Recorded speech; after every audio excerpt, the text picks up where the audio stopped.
Good evening. I'd like to call to order our regular scheduled council meeting for Monday, December 3rd, 2018 at 7 p.m. Our first order of business is our opening ceremony, which consists of the national anthem, followed by the Pledge of Allegiance, followed by a moment of silence for those service members that have given their lives while defending our country. Would everybody please stand?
Pledge allegiance to the flag of the United States of America and to the republic for which it stands, one nation, under God, indivisible, with liberty and justice for all.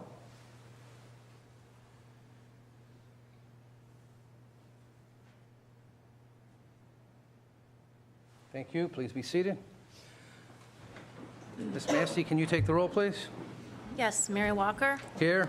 Mayor Pro Tem Jacobs. Here. Councilmember Lynch. Here. Councilmember Squires. Here. Councilmember Earl. Here. Councilmember McCarge. Here. Councilmember Kerwin. Here. Okay, moving on to item 4, approval of the agenda as presented. Mayor, Councilmember Lynch. I move for the approval of the agenda for Monday, December 3rd, 2018, as Support. presented. Support from Councilmember Squires. Any comments from the table, from the general public?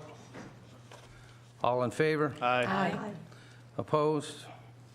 Hearing none, it passes 7-0. At this time, Ms. Massey, you want to swear in our new firefighter, Robert Casamata?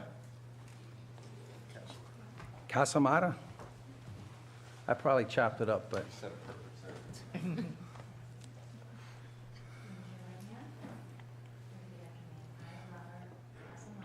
I, Robert Casamata, Do solemnly swear do solemnly swear to perform my duty as a firefighter to perform my duties as a firefighter for the city of Garden City for the city of Garden City to the best of my ability, to the best of my ability, to serve the citizens to serve the citizens of the city of Garden City of the city of Garden City with compassion, courage, and integrity, with compassion, courage, and integrity, to serve my commanding officers to serve my commanding officers with respect and dignity, with respect and dignity, and to uphold the laws and constitutions to uphold the laws and constitution of the United States of America, of the United States of America, the state of Michigan, the state of Michigan, and the city of Garden City, and the city of Garden City. so help me God. So help me God.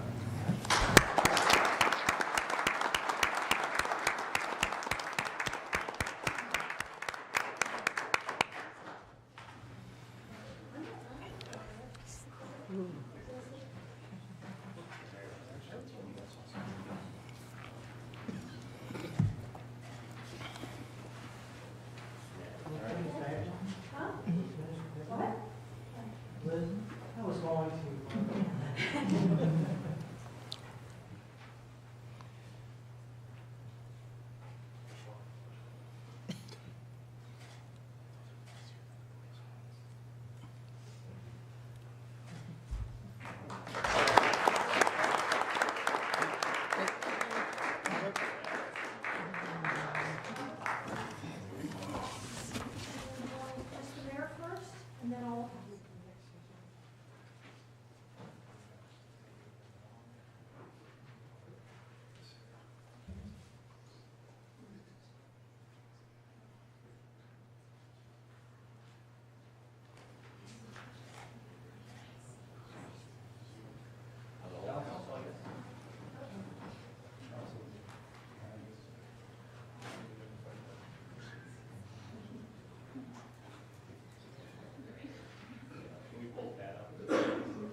At this time, I'd like to call up Senator David Kniezek.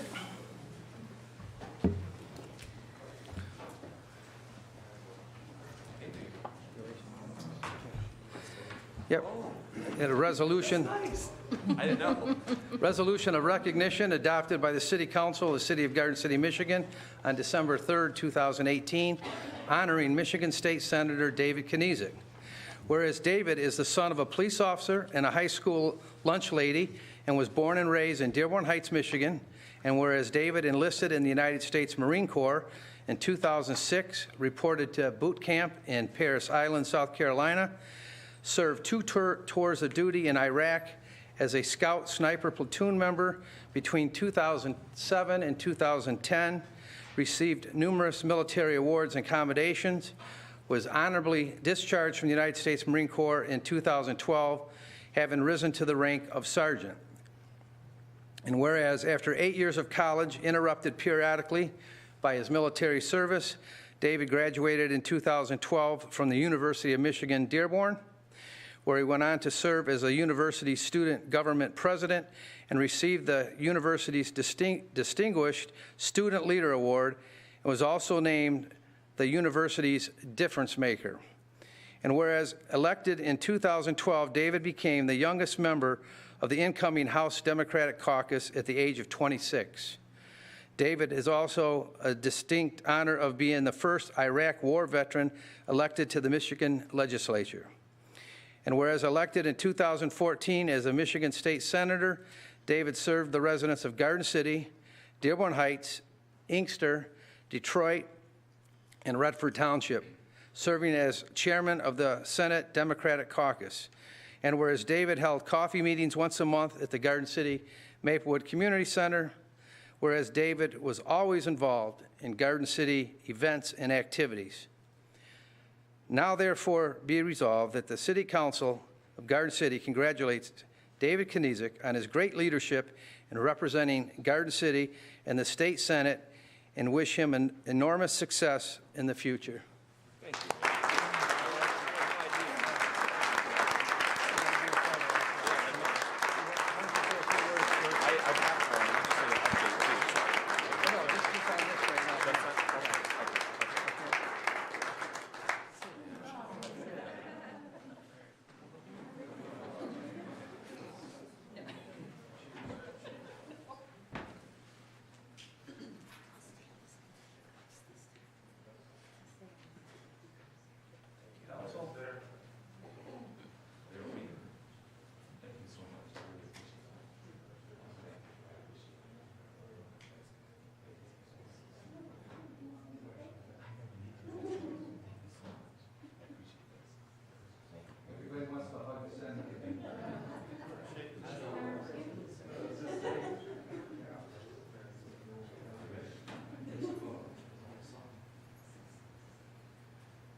Mr. Senator, do you want to say a few words about your time up in Lansing? And then you can give us an update later when I bring you up under state official. Yeah. I want to point out first that in 6 years, that's the first time Mike Bacco ever gave me like a thumbs up. So I appreciate that. It's a good start. It's a good start. I'll also say, folks don't know, but Rob and I went to high school together.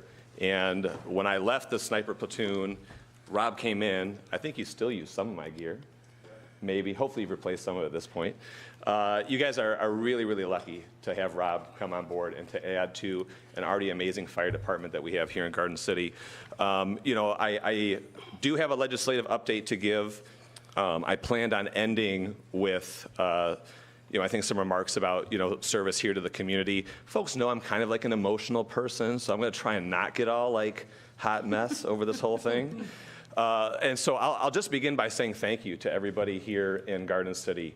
I think one of the things that troubles me the most right now as I prepare to leave office is that no matter how hard you try, you really cannot string together words that will adequately convey to people how thankful and how appreciative you are for them having invested their time and their talents and their treasure in you.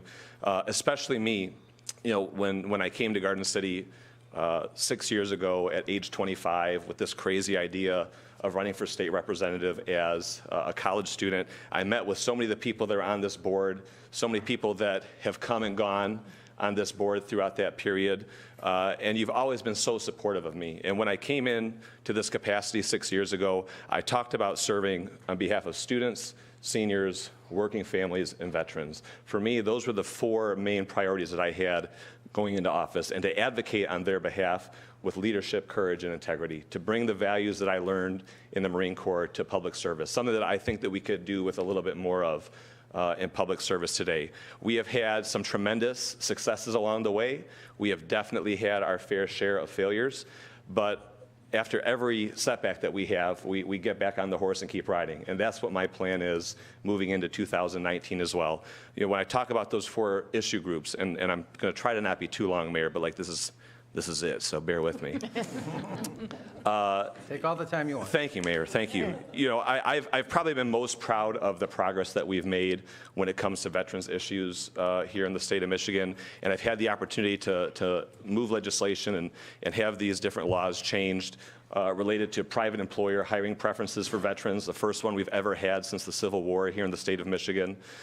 We were able to change legislation regarding service animals so that veterans with post-traumatic stress and traumatic brain injury would have the protections that they need to get the treatment they deserve coming back from the wars.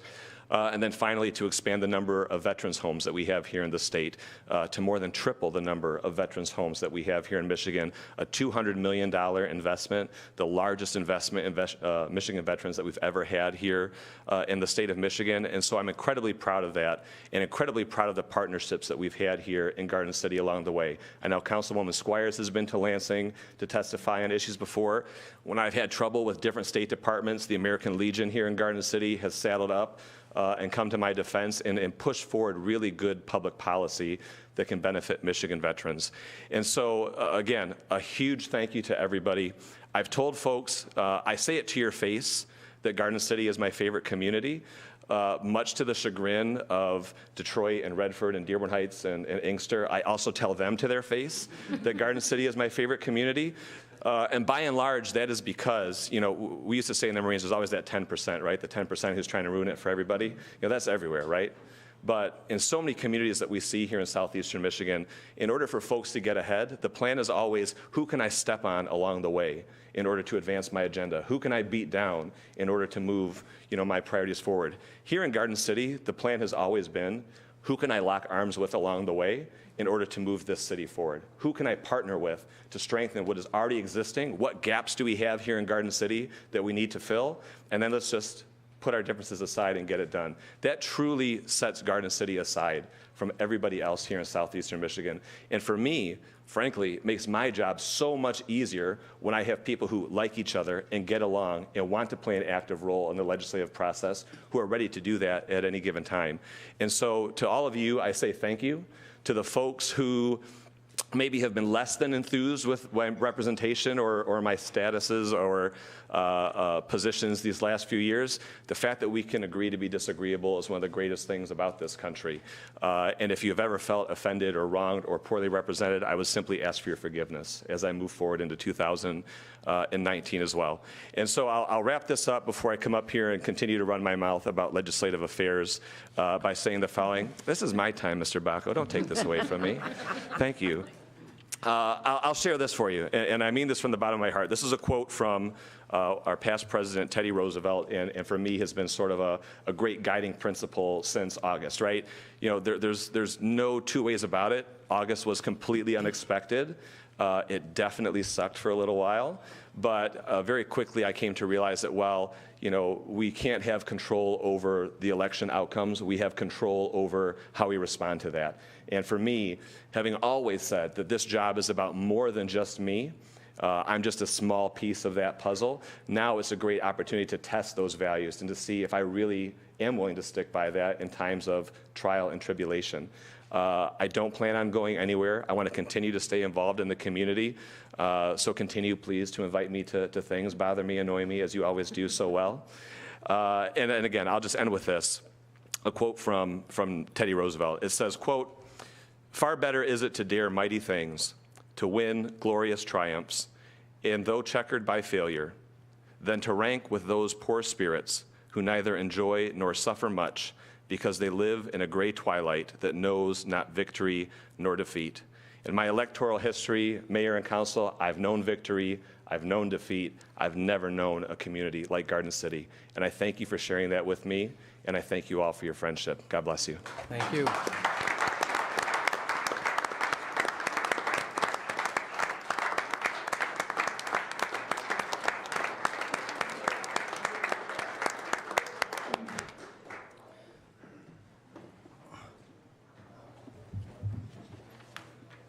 Okay, we'll move on to item 6, community events. I'm going to call up Anthony and Robbie. They want to talk about a charity hockey classic. All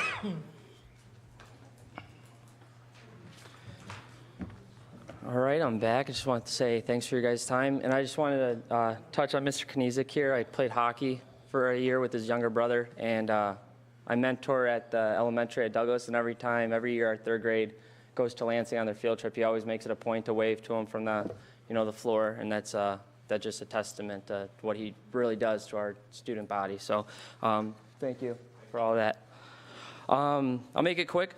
But Wings on Fire, that was an event I talked about, I believe, a couple months ago.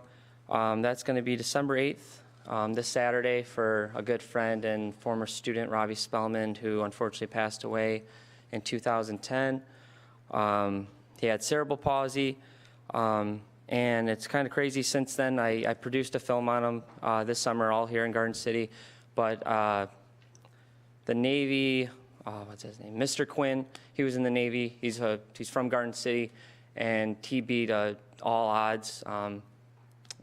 Sorry for forgetting the name of his book, but he actually sent out 4 books. I believe he lives in Arizona right now, so he's going to be raffling those books off at our event. And he's another just amazing story of a Garden City product that beat all odds, and he had cerebral palsy before really research was all done about that when Robbie was growing up. So it's going to be 6 p.m. at the Garden City Ice Rink. The prices dropped to $10 for adults, $5 for students and children, and if you're either a veteran or active military with your ID, you guys can get in for free.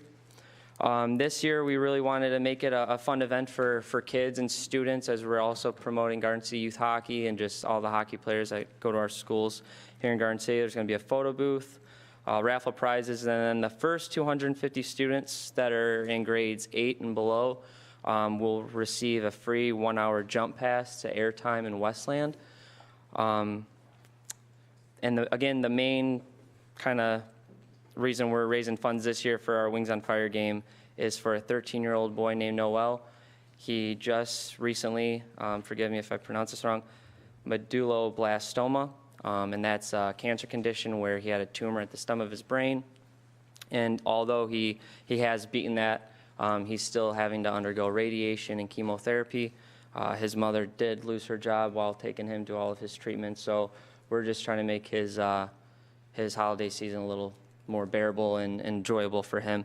All the proceeds will be going towards him, and we're trying to raise a portion to cover an ice bill or two for some of our hockey players here in Garden City. Other than that, we do have a much more updated website from the first time I was here, and you can find that at wingsonfire2018.weebly. That's WEEBLY.com, and that's got just the videos you need to see regarding the fundraiser portion of Airtime, Noel's story, talks a little bit about Robbie, and the rest. And that's all. If you guys have any questions, but that's basically it. Anybody have any questions? Should be a great event. Thank you. Thank you, guys.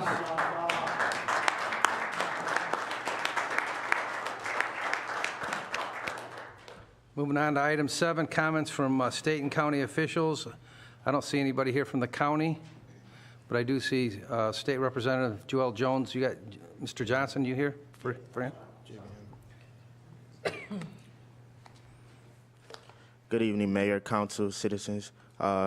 Javion Johnson from State Rep Joel Jones' office. I just want to say it was a pleasure joining you all in the Santaland Parade. It was great to see a lot of the young kids smiling, even though it was kind of raining, but it still was a lot of fun. It's definitely an honor just to be involved in things like that. Briefly, we are going into the second week of Lame Duck. Some of the hot button topics that will be discussed will be minimum wage, paid sick leave, Line 5, and no fault. Down the line, when more information comes, we will be sure to update you all on what is going on during the Lame Duck session. If you have any questions for us, you can reach us at 517-373-0849. That's 517-373-0849. Thank you. Thank you. Yeah, have them lower those insurance rates for everybody in Michigan. They're too high. Okay, Senator Kniezek, you want to give us a legislative update now? Long time no see. So, just really brief a recap of the proposals that had passed on the November ballot. Hopefully, folks here in the audience and folks at home are aware. Proposal 1, the passage of recreational marijuana here in the state of Michigan. We know that there's going to be a ton of attention, that we're going to have to give this issue moving forward. We've seen legislation introduced just in the last 2 weeks that seeks to curtail some of the provisions of Proposal 1 that was passed at the ballot box in early November. So just a general ask to stay flexible and wait for additional updates that we have coming down from the state about what those changes may look like. We have proposals so far that seek to regulate recreational marijuana the same way that we do medicinal here in the state of Michigan, proposals that would eliminate for the home grows, which was a part of the ballot proposal passed via Proposition 1. So again, a lot of moving parts right now, just asking folks to be flexible and happy to keep you in the loop as we move forward on those changes. Proposal 2, as you know, we're going to have a nonpartisan redistricting commission take over that redistricting process when we go into the next census in 2020. To be fair, both political parties really enjoy the process of gerrymandering across the country. When Republicans are in power, they draw it to benefit Republicans. When Democrats are in power, they draw it to benefit the Democrats. The problem being, it's the politicians who are then choosing who their voters are, whereas it should be the voters of the state who are picking who their politicians are. Proposal 2 establishes a nonpartisan redistricting commission for Democrats, for Republicans, 5 independents responsible for drawing those district lines, and you have to have at least 2 votes from those 3 sectors before any sort of legislative maps are adopted. So we're excited about that proposal moving forward. And then Proposal 3, a variety of changes that would improve access to the voting booth moving forward. This was the first year in a long time we did not have straight ticket voting in the state of Michigan. Proposal 3 reestablishes straight ticket voting, creates same-day registration, enshrines into state law a number of the provisions surrounding military voting, so that individuals who are voting overseas have the ability to have their vote counted. On the whole, is moving Michigan into one of the forefronts nationwide for increasing access to the voting booth. So we're happy about those. I'll expound just a little bit more on what Mr. Johnson talked about, particularly the minimum wage component and the paid sick leave component, just because there's a little confusion around these right now. Folks may recall that prior to the election, there was a ballot initiative surrounding increasing the minimum wage to $12 an hour by 2022, as well as eliminating the tipped wage structure and making all tipped workers on the same minimum wage structure as every other worker here in the state of Michigan. And the paid sick leave proposal was also a ballot initiative that sought to establish paid sick leave for residents here in the state of Michigan. When citizens go out and gather those signatures, in both cases over 300,000 signatures, before they go to the ballot for a vote of the people, they make a quick stop in the legislature. And the legislature has an option of, 1, adopting those ballot proposals so that they become law anyway and they don't have to go to the ballot box, or choosing to do nothing, in which case they then go to the ballot box for the people of the state to vote on them. In both cases, minimum wage and paid sick leave, the legislature chose to vote on these 2 proposals, and then both of them passed, and so both of them were going to go into law shortly after 2019 came into effect. The problem there being is that the legislature, when they choose to vote on a ballot proposal, it then gives the legislature control over changing that ballot proposal in the future. We knew this was a problem going into this conversation, that the legislature could adopt both of these proposals and then after the election come back and undo some of the elements of that proposal, and that's exactly what we've seen in the last week here of lame duck. The minimum wage proposal, as it passed, as I mentioned, was going to increase the minimum wage to $12 an hour by 2022 and to increase the tipped wages for workers to that standardized across the board. The new changes that have coming out as of last week delays that minimum wage increase from 2022 to 2030 and then brings back down that tipped wage worker to 38% of what the actual minimum wage is. And again, regardless of how you feel about the issues, and even I have some nuanced feelings about these issues as well, I think it's a real slap in the face to the Michigan voters who gathered the signatures to put these on the ballot, asking for the opportunity to vote on them, to take that off the ballot and then to change it after the fact. That to me is not in keeping with the spirit of what that ballot proposal was. And the paid sick leave proposal in particular is difficult to talk about with folks because the average response I get is, well, I don't have paid sick leave anyway, so what bit of difference does it make? Under the proposal that was adopted, every worker in Michigan would have had paid sick leave coming to them in March of 2019. The original proposal said that for every 30 hours that you work, you can earn 1 hour of paid sick leave, and you can use up to 72 hours of paid sick leave every year. The new proposal that the legislature is introducing says that you can get 1 hour of paid sick leave for every 40 hours that you work. And instead of 72 hours per year, you're going to see that drop down to 36 hours per year, cutting it in half. So again, just another effort on behalf of the legislature to undo the will of the people after the fact. And I could get on that soapbox for quite a while. But again, we're asking residents to stay active, stay engaged, pick up the phone, call your legislators. Obviously, folks know where I stand on the issue, but if they want to pick up the phone and have a conversation, I'm more than happy to do that. My phone number, as folks know, is 517-373-0994. And as always, my personal cell phone number is 313-854-0161. I could talk a little bit longer about some of the changes that are coming up to the Attorney General and the Secretary of State. Again, things that we need to watch. And I always try not to get partisan when I'm standing here at this podium. The unfortunate reality that we have right now is that there is going to be a shift in who is controlling the governor's office and the Secretary of State and the Attorney General come January. There'll be no change in who is controlling the legislature. And so proposals that were introduced last week are seeking to take away powers from the Attorney General and the Secretary of State prior to them coming into being run by two Democrats, our next Attorney General, Dana Nessel, and our next Secretary of State, Jocelyn Benson. The one proposal would eliminate the Secretary of State's ability to oversee statewide elections and would also eliminate her ability to oversee campaign finance regulations here in the state of Michigan. All throughout my travels, particularly here in Garden City, I don't hear a single person telling me that we need more money in politics, and I certainly don't hear anybody saying that we need less oversight of that money in politics. So for me, that's a big concern. The greater concern, as it relates to the Attorney General, is a proposal that was introduced last week that says at any time the Michigan legislature can insert itself in a court proceeding relative to the state of Michigan.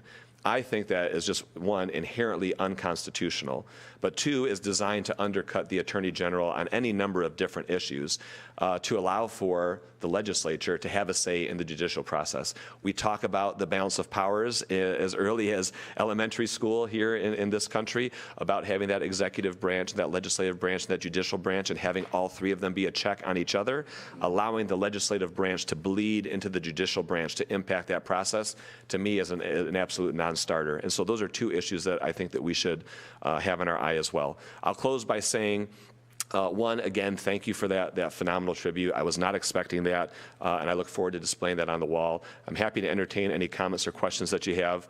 And as I've said to everybody, as we move forward into January, each and every person in this room, in this community, gave me a phenomenal chance when I started 6 years ago. That's all I ever asked for was a chance. And I hope that everybody continues to give that same chance and that same kindness to my successor as well.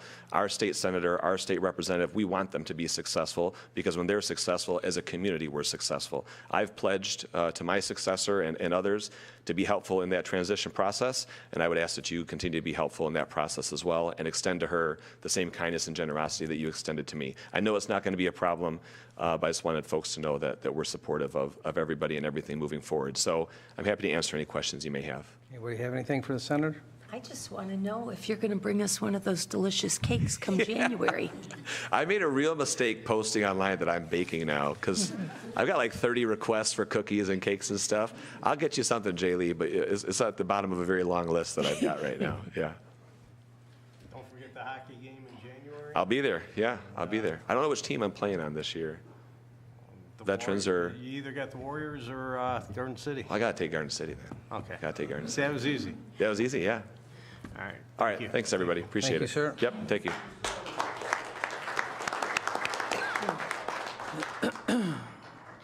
Okay, moving on, item 8, petitions and communications. We don't have any tonight. Now we'll move on to item 9, our public hearing on changes to the marijuana ordinance. Anybody wishing to speak on this public hearing, come up to the podium, state your name. You get 3 minutes to make a comment or a statement. It is not the time to go back and forth questions, talking with council members. Just your opportunity to make a comment or statement. If you want any information, you got any questions, you can write them down and leave them with a clerk, and we will get you the answers. But I want to let Mr. Doherty explain a little bit of what this is about before we bring people up. Mr. Doherty? Yep, thank you, Mayor. There's 4 points and then just one clarification for the proposed zoning ordinance amendments. They were approved by the Planning Commission last week. The first one is clarification of what the distance is if we're doing zoning or we're going from door to door. This is how far a medical marijuana facility can be from a residentially zoned area, child care facilities, public parks, and the Ford Road right-of-way. The second part to this is to clarify also that the applicants need proof that they have applied for pre-qualification to be licensed by the state of Michigan at the time of a special land use permit application. So they had to have moved forward with the state, at least in pre-qualification, to be considered for us in the future as a medical marijuana facility. A third piece is if they're co-located, which is what we're asking for, if they are looking to grow, process, and sell. Co-location, they need to be in requirements with the state of Michigan. They are set requirements. We're just making sure the ordinance says be in compliance with the state. And our fourth piece is hours of operation is 9 o'clock to 7 o'clock, Monday through Saturday. No sales or transfers of marijuana should take place on Sundays or between the hours of 7 p.m. to 9 a.m. all those other days. Just a clarification under Section D1, the title was separation, distance, and requirement. That's going to be distance from schools and child care facilities. That's just a title piece. The rest of the wording is the same. So those are the 4 points of the public hearing. Okay. Anybody wishing to speak on this public hearing, please come to the podium, state your name.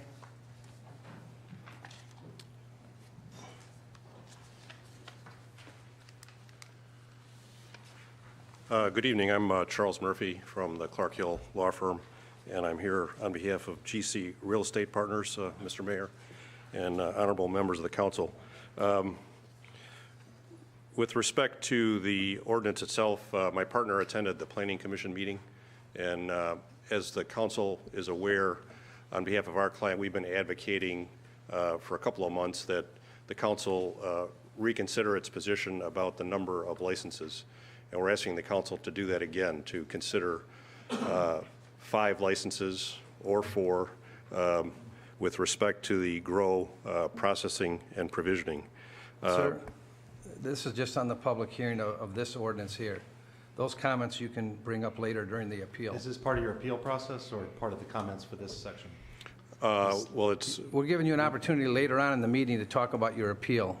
I don't think you're talking about the public hearing, the changes that we're making in the ordinance. That's all you can really speak on right now. Okay. Well, the one point I would address with respect to that is that the council should consider allowing applicants to have a reasonable period of time to present proof of filing their pre-qualification application with the state of Michigan. I understand there's a moratorium in effect for at least 6 months, but to be fair to all the applicants, it seems to me that the council should provide a reasonable period, such as 30 days, for a presentation of proof of filing of the state application. I think that's the only point I have to make with respect to the 4 points that the city manager addressed. Thank you. Anybody else wishing to speak on the public hearing on the changes to the marijuana ordinance? Okay, seeing none, I will close the public hearing. We'll move on to item 10, consent agenda. Mayor? Councilmember Lynch. I move for the approval of the consent agenda, items 10A, 1 through 5. Support. Support from Councilmember And Squires. if I could read number 5, please. Sure, go ahead. It would be mayoral appointments or reappointments, appointing Brad Oman to the Central Wayne County Sanitation Authority and Recreation Commission, Kathy Duran, term expiring 12/31/21, Kate Smith with the same expiration, and Joe Bandy with the same expiration. Okay. Any other comments from the general public? All in favor? Aye. Opposed? Hearing none, it passes 7-0. Moving on to our action items under the B agenda, item B1, renewal of the towing service contract. Mayor, Councilmember Earl. I'd like to make a motion to move for a resolution to authorize the city manager or his designee to sign the attached agreement between the City of Garden City and its current motor vehicle towing service provider, Square Circle Enterprises Incorporated, renewing the life of the existing agreement until August 29th, 2022, with an option for renewal at the request of the city for an additional period of 3 years. Support. Support from Councilmember Kerwin. Any comments from the table? I know it's Westland Car Care, and they do a great job doing our police tows. I know that for a fact, so. From the general public, any comments? All in favor? Aye. Opposed? Hearing none, that passes 7-0. Item B2, zoning text amendment, zoning ordinance regulations for sign definitions. This is just a call for a public hearing on January 7th at 7 p.m. Mayor, Councilmember Kerwin. I'd like to make a motion to introduce an ordinance to amending sections 154.602, sign definitions, and 154.611, sign removal by city action, and to call for a public hearing for Monday, December 17th. January 7th. Sorry, January 7th, 2018 at 7 He changed p.m. it, though. Support. Support from Councilmember Squires. Any comments from the table? From the general public? All in favor? Aye. Opposed? Hearing none, that passes 7-0. Item B3, zoning text amendment, request to amend zoning ordinance regulations for medical marijuana facilities. This was the subject matter of our public hearing tonight, earlier. Mayor, Councilmember Jacobs. I move to adopt the following ordinance amending section 154.165, medical marijuana facilities. Support. Support from Councilmember McCarge. Any comments from the table? From the general public? Mayor, we just want to make sure in that D1 that we do change the word separation distance requirements to distance from schools and childcare facilities. That's the only change tonight. That's just the Okay. title. All in favor? Aye. Opposed? Hearing none, that passes 7-0. Item B4, resolution of charitable gaming license. Mayor? Councilmember Lynch. I move to approve the attached resolution for the Garden City Atomic Palm of Michigan for a charitable gaming license. Support. Support from Councilmember Kerwin. Comments from the table? General public? All in favor? Aye. Opposed? Hearing none, passes 7-0. At this time, we're going to go to public comments for items that were not on the agenda tonight If you want to speak, you come up, you get 3-minute time limit. Again, it's your opportunity to make a comment or a statement. It is not the time to engage back and forth with council members. Make a comment or a statement. Anybody wishing to speak? Yes, sir. We should fill out an application. Make sure she gets your name, too. If you want to speak, please fill out these forms and give them to the clerk, please. Yeah, it's all right.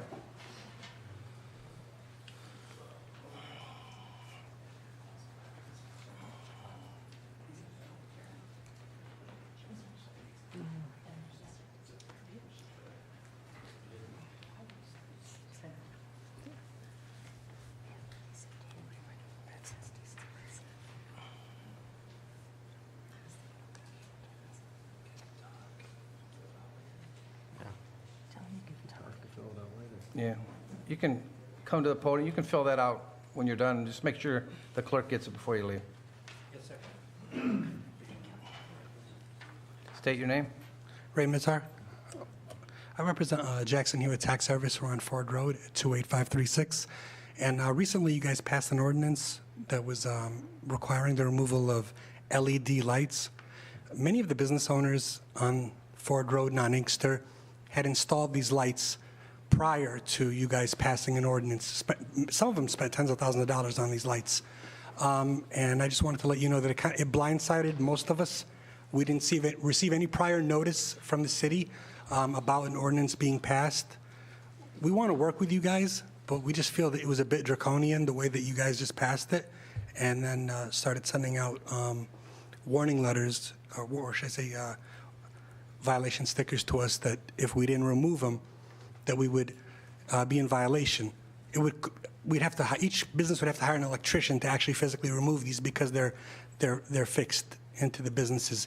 We understand. I mean, we want to work with you guys. At least most of the business owners that came here did. We're not here to be confrontational in any way or anything. We just want you to kind of meet us halfway. And for people that have already had it, to sort of hopefully grant us grandfathering for the LED lights. And going forward, we understand if you guys pass certain laws. That's my comment. That's all. And I hope that you guys take it to heart. So, Thank you, sir. Anybody else?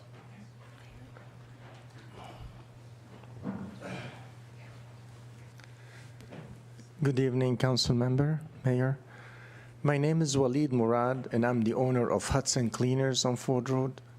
27 years ago, I established that business, and I worked so hard to maintain the business and running a successful business in the city of Garden City.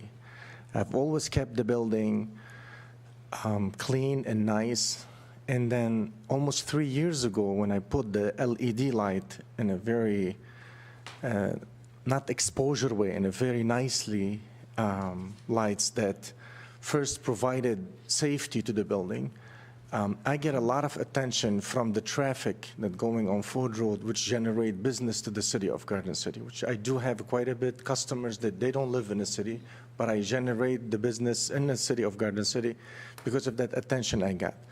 I get a lot of positive comment about it's nice, not obstruction. I really urge the city of Garden City to take into consideration a lot of money I spend on those lights and the money that it required for me to take it down. Honestly speaking, it really helped me. If you take this into consideration, I highly appreciate it. Thank you. Sir? Anybody else? Mr. Bacco.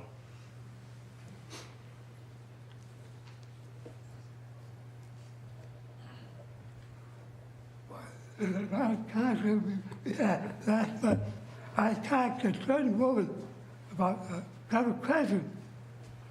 Crescent woman, at the end, I asked her, covered crescent. She looked at me and smiled and said, get lost, leave. Look there, the cab. I asked you last time, covered crescent. He looked at me and gave me the finger. He left. He left. She didn't have time to talk to me. She went out the door. Then he started talking to me. She went, took off. McCall. Okay, thank you, Mr. Bacco. I'll do that. Thank you. Anybody else? Yes, sir.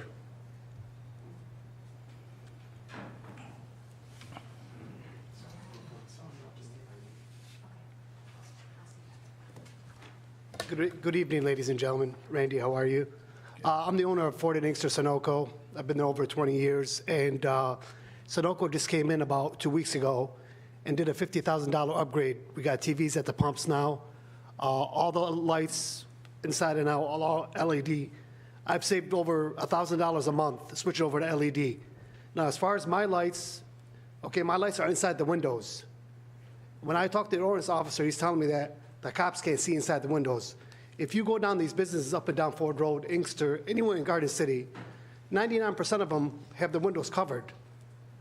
So please, you guys need to consider, as far as for your safety, the public safety, and I'm sure you guys all got kids. If they go into these businesses, you want them to go in where it's nice and lit, okay? I know you guys don't want the place to look like Vegas up and down Ford Road, but trust me, some of us business owners have spent some good money just to attract some business into our businesses. So it's nothing more than, trying to look like Vegas. It's more if you drive down the street, oh, wow, that place looks nice, it's well lit, I'm going to stop in there. That's the whole purpose behind the LED lights. We're not trying to look like Vegas. We're not trying to look like other cities. If you guys go around and look at these LED lights, just take the time and just go drive it and we'll walk into these businesses. You guys can see these lights. They're not, they're not blurring your vision. They don't, yeah, some of them are well lit, because it depends on what usage you use as far as wattage, but you guys need to take the time and actually walk into these businesses and see what these lights do for the businesses. Instead of just sitting, and saying, oh, you know what, we're going to pass this ordinance. We don't want to look like Vegas or look like another city. We're going to get rid of these lights. Come to our businesses. Come talk to us. Let's work together. We're not here to fight with anybody, but we want you guys' help. I think the number one thing behind those LED lights is safety. I'm sure if I want my kids to go to a business, I want it well lit. Now you guys turned off all these lights around the windows.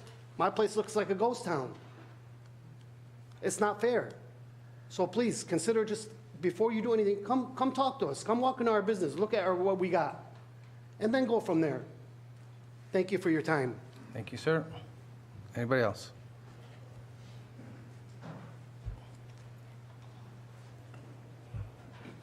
Good evening, ladies and gentlemen. My name is Sam Owen. I own a clothing store on Inkster and Cherry Hill. The building was vacant for a while. The store is called Levels. I also own one in Westland Mall. And I'm happy to be in Garden City. I opened about 8 months ago. The LEDs, like the other business owners said, bring more business, brings attention to the buildings. And it's not like we have it all over the signs or the building. It's on the glass.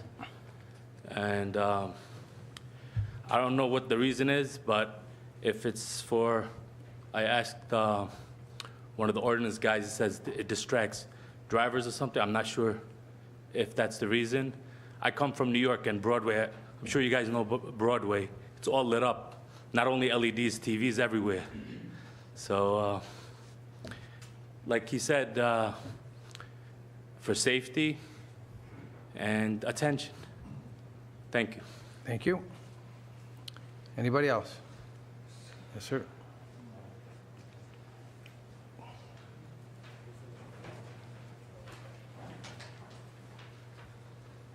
Good afternoon.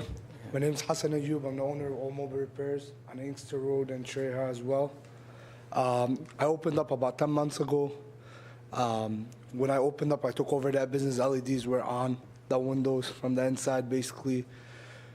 It brings out attention and safety for the parking lot, especially on down Inkster Road. If you drive down, there's no city lighting. Basically, it's dark, especially at plazas. You can't see anything from the outside. Basically, even if you pass by, you can't see what's going on outside. These LED lights help us keep an eye on outside what's going on, helps the cameras, vision, basically my cameras, to always look and see what's going on. I got a couple of warnings to move them. They're basically installed, and I would have to hire an electrician to come in and remove them. At the same time, it helps me a lot. Since I turned off these LED lights, I've lost business, to be honest, because my type of business, it's repairs, selling phones, activations, things like that. So I would ask nicely if someone can pass by, especially at night, see how it looks like without LEDs, without any lightning, and then if we can consider it, and we can put it back up. Thank you. Thank you. Anybody else for public comments? Okay, at this time, we got two vendors that want to appeal the medical marijuana ordinance. Council, I'd like to suspend the rule of 3 minutes because they have attorneys with them, and give them up to 10 minutes if you guys are in agreement with that. Per group, right? Per group. 10 minutes per group, not per person. Okay. You guys all in favor? Yeah, aye. Aye. Yep. Any opposed? Okay, so these groups will have up to 10 minutes as a group. The first group, I'm going to call up Garden City Real Estate Partners. Brian, you got the time? Oh, yeah.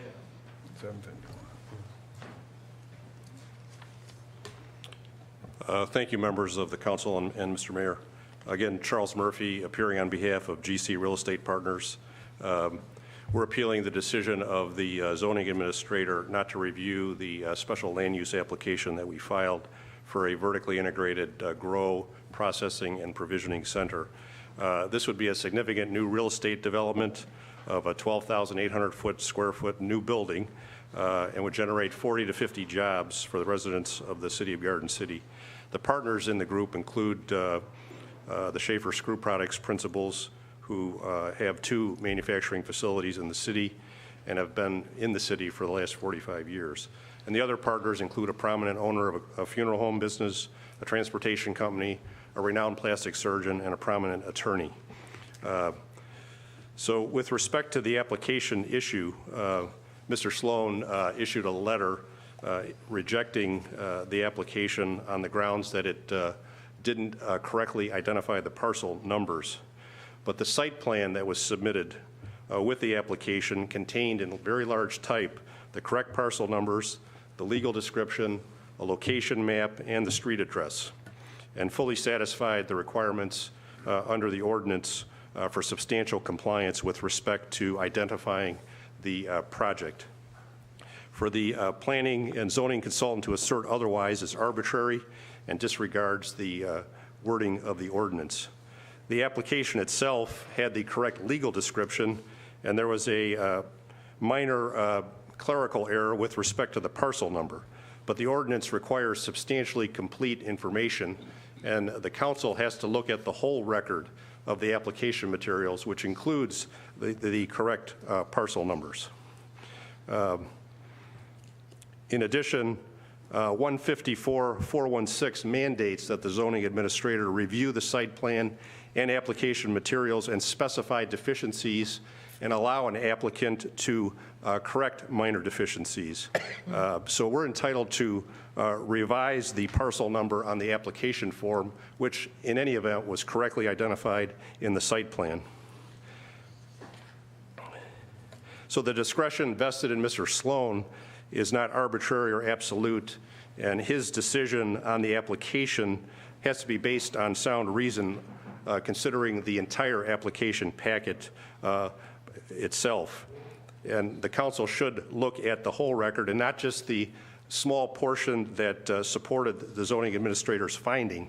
So the only conclusion we believe under the standard is that a reasoning mind would accept that under the entire application packet, we correctly identified the parcel that's to be developed.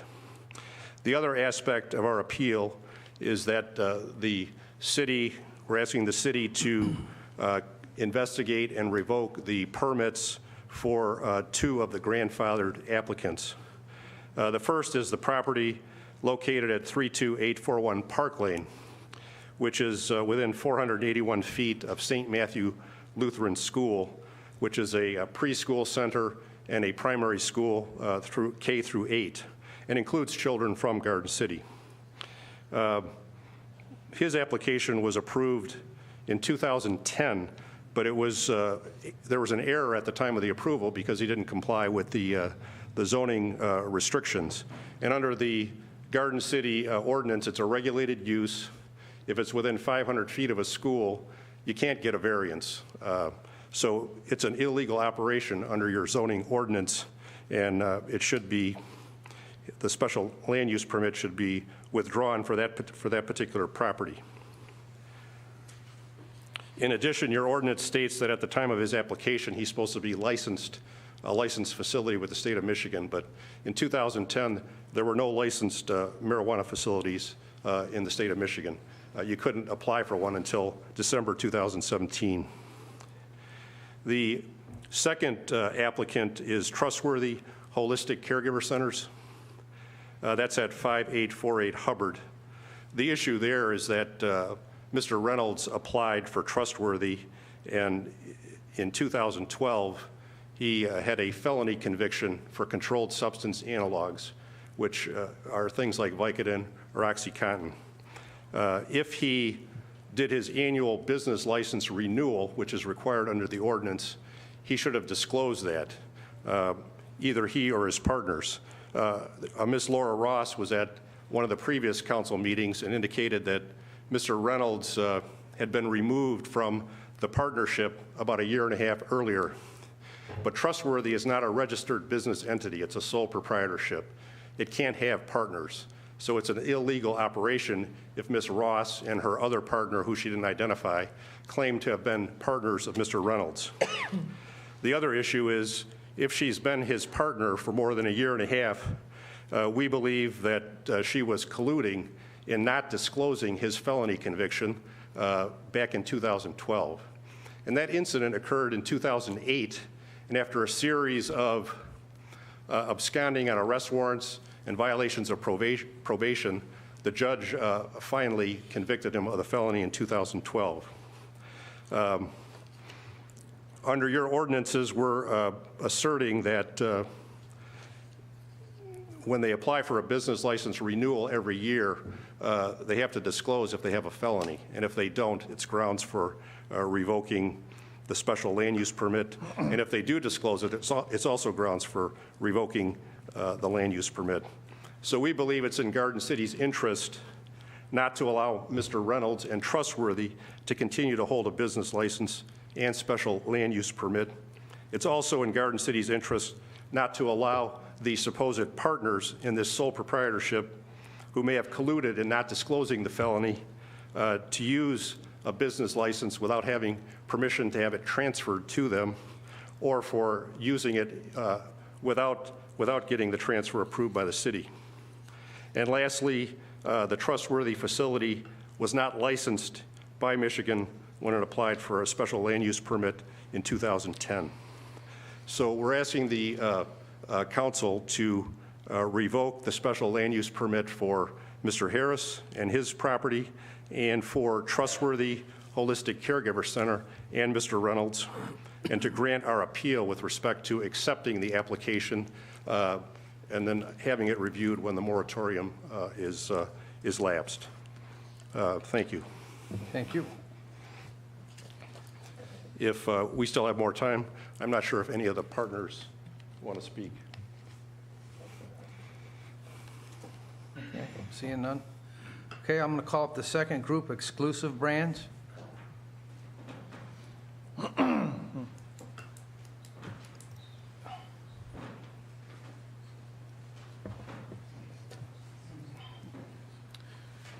Good evening, Mr. Mayor, council members. My name is Doug Maines. I'm an attorney with the Honigman Law Firm here on behalf of Exclusive Brands.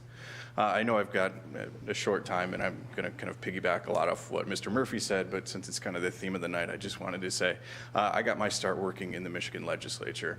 Got to know David Kniezek somewhat well. He and I did a couple of town halls together on the medical marijuana issue. And I have to say, you were blessed to have a great state representative and state senator there. It's just a really genuine, good human being, great guy to have a beer with, but also a great servant. So I know he's gone, but for the record, I'd like to make sure it was known that I said that. So we're here as well to appeal a decision of the zoning administrator not to accept the special land use permit that Exclusive Brands submitted. The reasons that our permit application was not accepted are a little bit different than what Mr. Murphy outlined. Really, the only reason we were given was that we were outside of the moratorium, and I want to explain that a little bit. But first, I want to start by talking about Exclusive Brands, my client, and what they could potentially bring to the city. So Exclusive is a vertically integrated medical marijuana company. It's currently operating in the Ann Arbor area. As you may or may not know, the state has only awarded 67 licenses statewide right now. Exclusive Brands has several of those licenses. They're currently operating a fully licensed provisioning center in Ann Arbor, as well as a fully licensed grow operation. So they're very much under the oversight of the state, completely compliant with state law right now. They also have, as I mentioned, a state license, which means they've gone through the full background check process. And if you don't know, this is an incredibly rigorous process. So the principals have all had to disclose 3 years worth of statements for every financial account that they have, any records related to any property, other commercial licenses. They have to show that they have a minimum amount of capitalization, which we showed the state that we had over $1.5 million in capitalization that could be used towards these types of businesses. They have to show business acumen, good moral character. So the principals of Exclusive have 20 plus years of experience operating businesses in the retail sector and in the automotive sector, have a history of compliance with heavily regulated industries.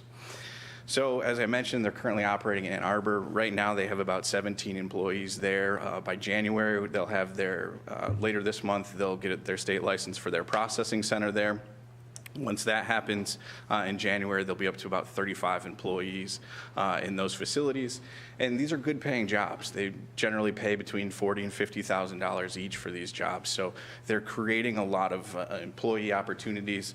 And that's the type of kind of operation that they want to establish here in Garden City.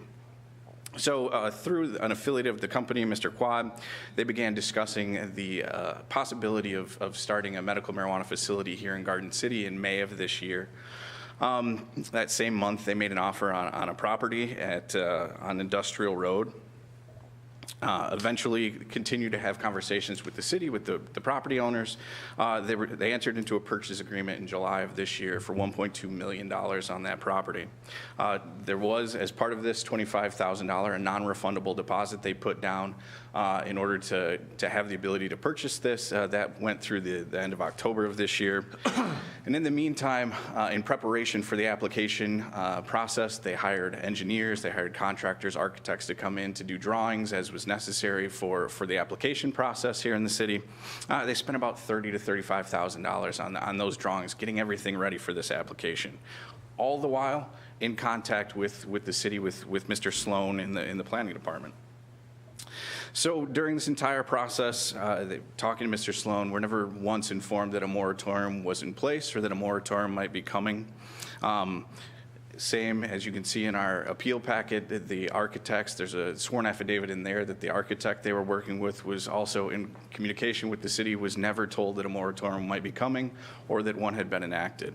In fact, what they did hear from Mr. Sloan in August was that if they applied to the city, if they got their special land use permit application in by August 13th, and they would be on the Planning Commission agenda in September, on September 13th. And they did. They did what the city asked of them. They submitted their complete application on August 13th. The city accepted the application. City took their check. About a week later, Mr. Quad called to see if he could get a status update on where this application was in the process. And at that point, only at that point, was he told that there was a moratorium in place and the application wouldn't be accepted and the check wouldn't be cashed.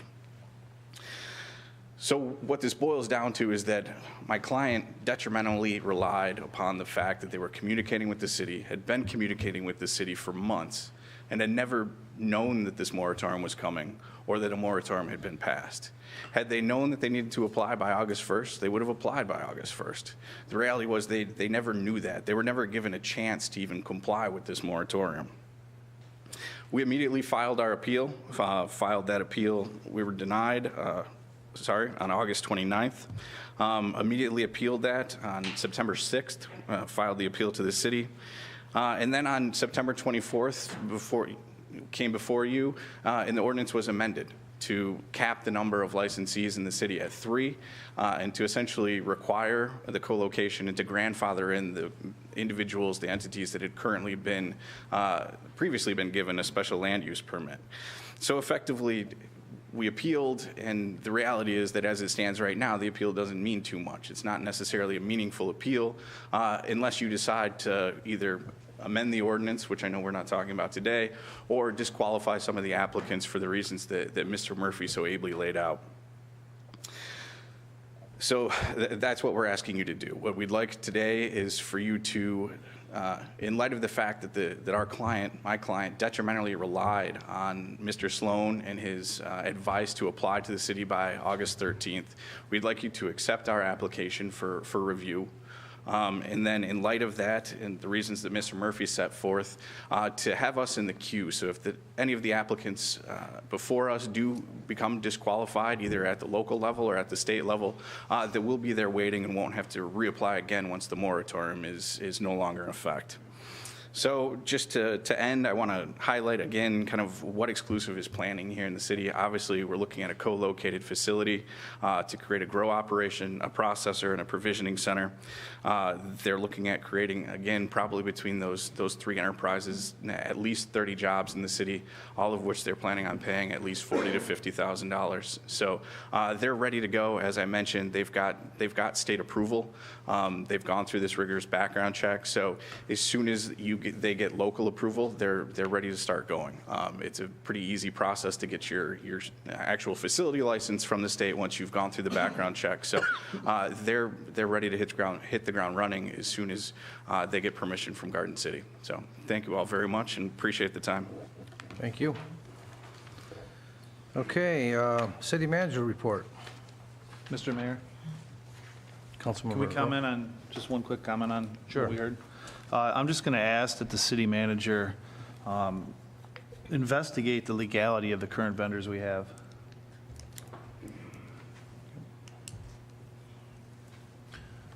Yes, sir. We can do that. We'll put a report together on where we are. If that helps the council also make a decision, one way or the other, as we consider that. Mayor? Yes, go ahead. And my question, I agree, Mike, I have that concern too, but we're not attorneys, the council itself is not attorneys, so we definitely need to, tread lightly on that and make sure that we, the legal. My question would be is if this one company has the felony, then how did they get the license from the state, or are they getting the license from the state? That would be my question. Because if the state is saying they're legal and we have to be careful of the city's, we have to make sure we're doing everything legal too. So, Yeah. and I appreciate the two companies that have come in. I think that you've been very professional, very, just very professional on what you're doing. So I really would like to look at this too.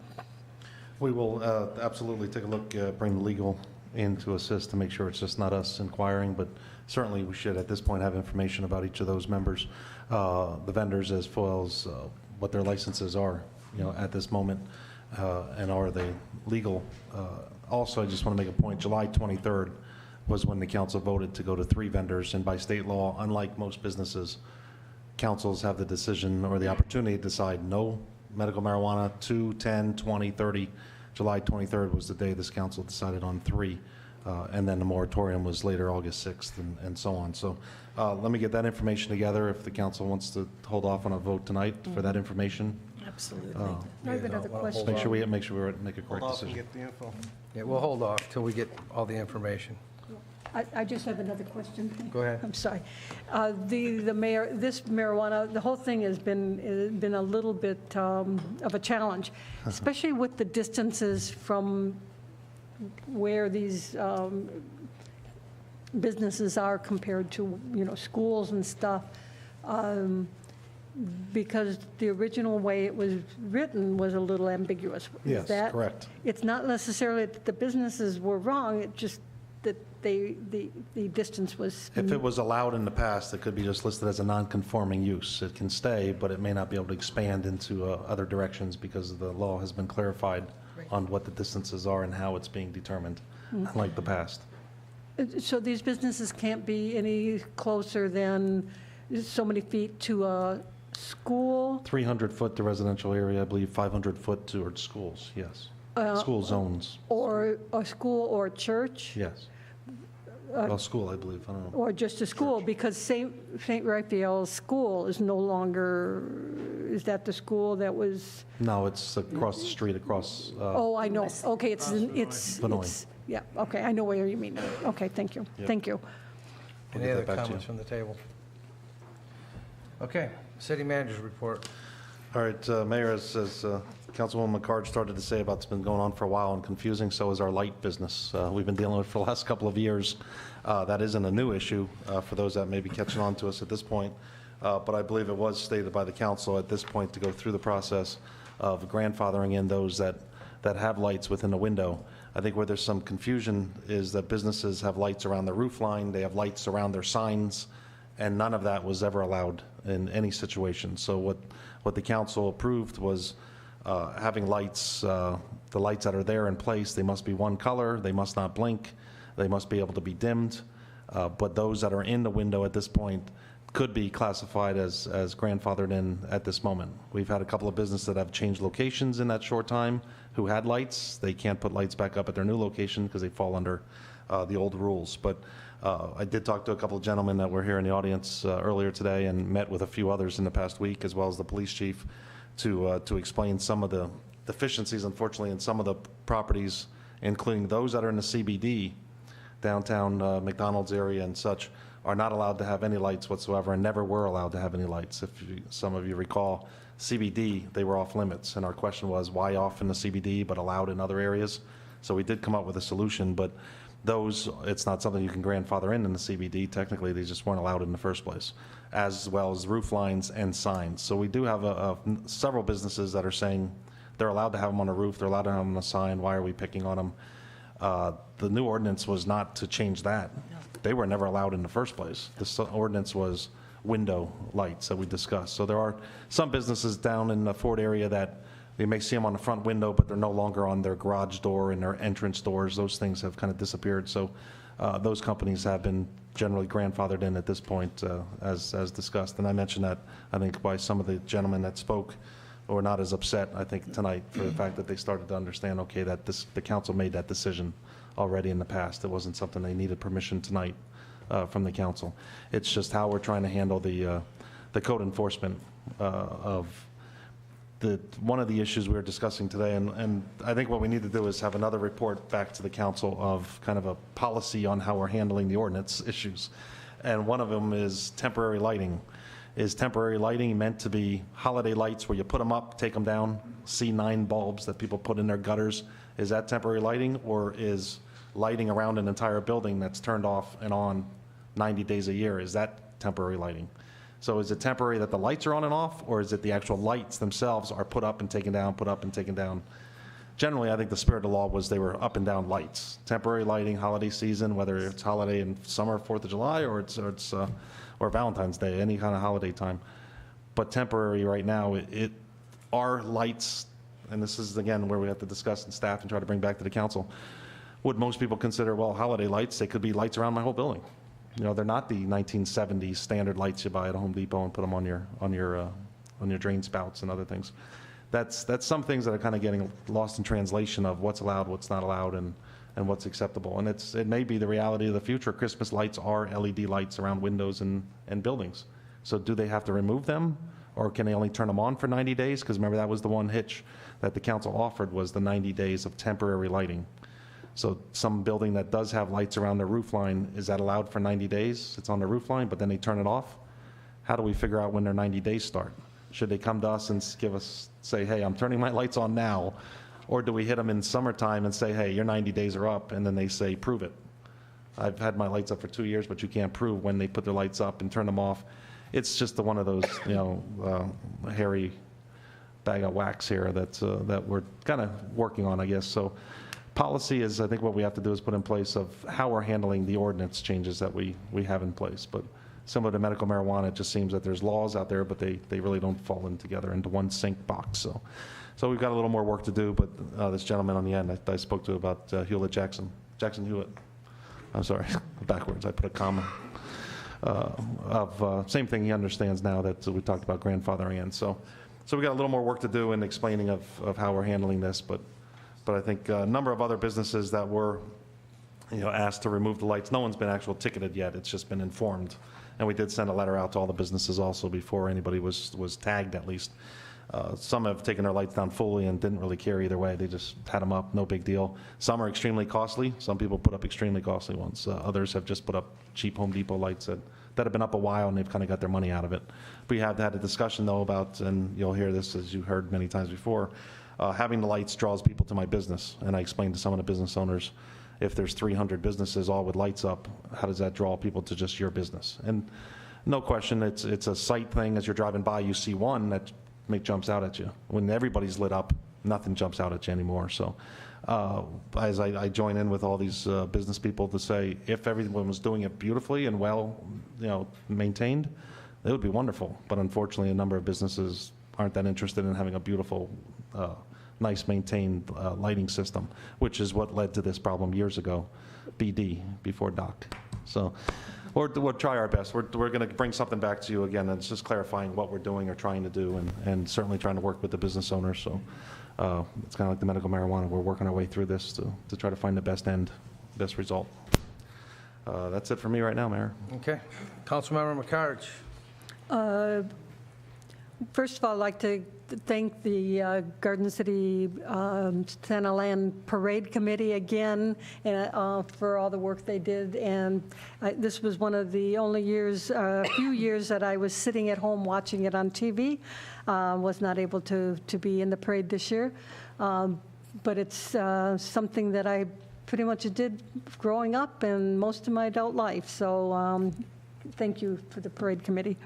And with the light ordinance, the one thing that really sticks out on my mind is any businessmen, women starting businesses in Garden City or any city, they need to go to their city hall and get the ordinances so they know what is allowed and not allowed. And I think that some of the business people I've talked to said, yeah, they called and they said, well, you can't do it. So they didn't do it. And then they turn around and their neighbors are doing it. So I'm very pleased at how the city is handling it right now. They're really taking their time and trying to educate the businesses. The Parks and Rec Master Plan is getting close to coming out. I had the pleasure of attending the Parks and Rec Commission meeting this past week, and I'd like to congratulate the Rec Commission for the work they've done on that. And I'm not sure exactly when it's going to be ready for review, but I know it's going to be soon, and you'll be able to see the copy on the internet, on our city website, or for those of you who don't have websites, you'll be able to see, to review a physical plan somewhere. I'm not sure exactly where, but it's onward and upward. And that's all I have today. Okay. Councilmember Kerwin. I just wanted to say condolences to Darcy Earl, Brian, on the passing of Darcy's mother. I know how hard that is, and I'm very sorry for your loss. And on a lighter note, we had a terrific time at the parade. Gracie and I did, and I think it's such a great tradition for Garden City. That's all I got. Thank you. Councilmember Lynch. Congratulations for all the holiday events that happened the weekend after Thanksgiving. The tree lighting, the Santa Land Parade. I was at a meeting the other day, non-related to city at all, and they were talking about the Garden City Parade and the fact that they knew that it had 100 entries in it this year, which was the highest number yet. So congratulations to the entire committee. And that's it. Thank you. Councilmember Jacobs. Yes, I'll echo a few of the events that went on. The parade was awesome. Weather was a little iffy, but a lot of fun. Elves and trees out there in the parade. Okay. I'd also like to thank Merriman Road Baptist Church. I'm sure the mayor's going to talk about it in a little bit, but I went to service yesterday there for their 65th anniversary.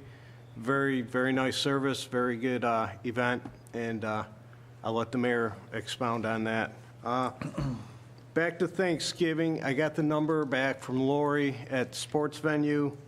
Her and her staff put out a tremendous event. And the numbers were, they cooked 35 turkeys, they donated 87, they had 10 donated to the Garden City Pantry, they had 10 they donated to the domestic shelter, 10 to the Westland Pantry, and the rest will be going to the pantry as needed.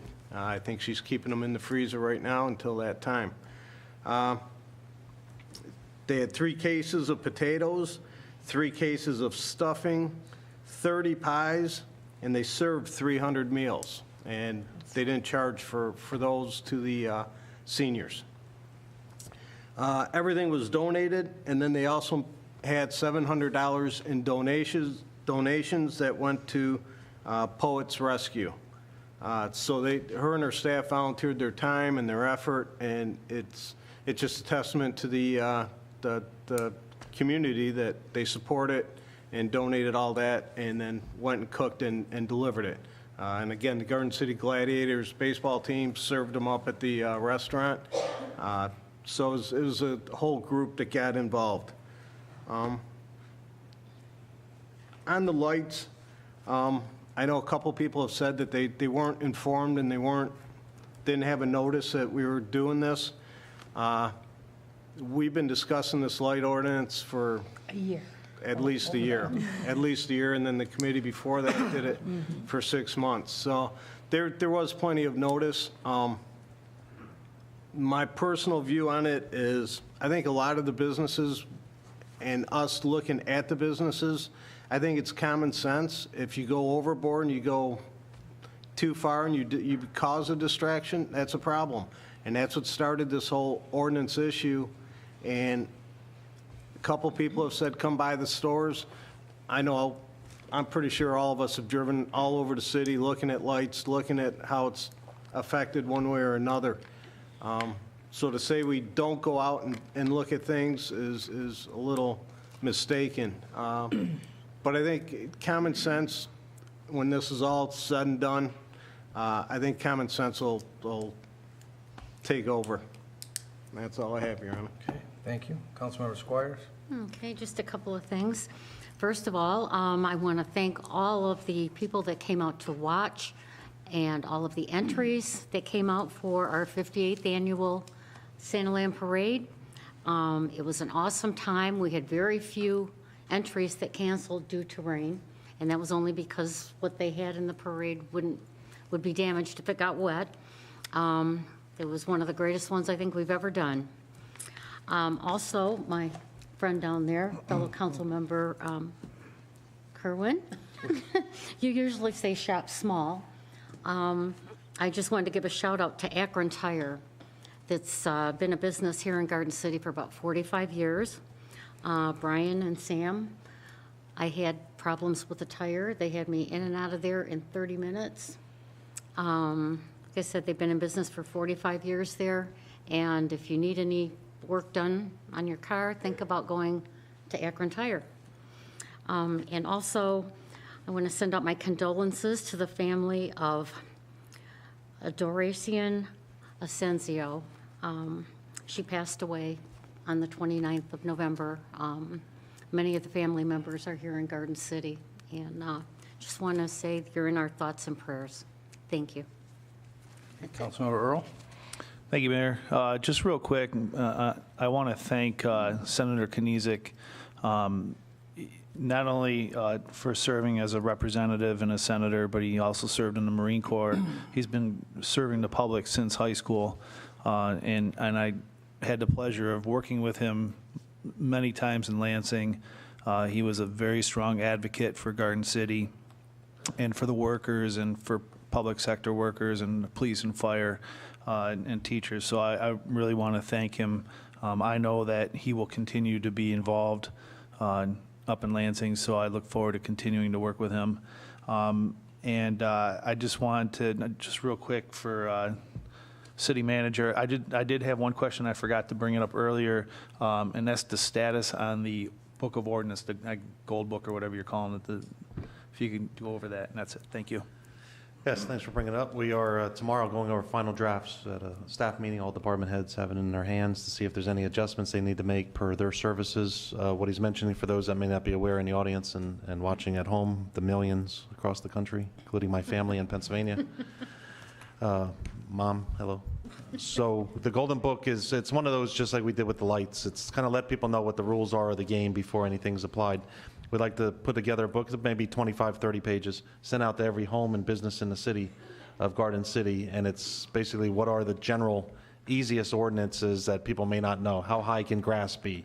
If you have a boat out front, where can it be parked in front of your house? Trying to let people, Christmas lights or holiday lights are not allowed to be up all year round. Just to let everybody know, here's the things you should look at your property and consider what you need to do to be in compliance. Also, each of the different departments, what services there are. Most people don't know, you go to the library, there's notary service there, also here in our city clerk's office. So each of the departments will have some general information. Parks and Recreation will have all the youth programs of easy contact. So this book will probably be the most useful book that anyone's really received in the mail. It'll be everything you need to know about the city, and hopefully everybody can work together and use that information source as a great thing long term. So that's should be in the next couple of months as we go through the printing process, but tomorrow should be a final draft as we put it together. Thank you. Great. Thanks for asking.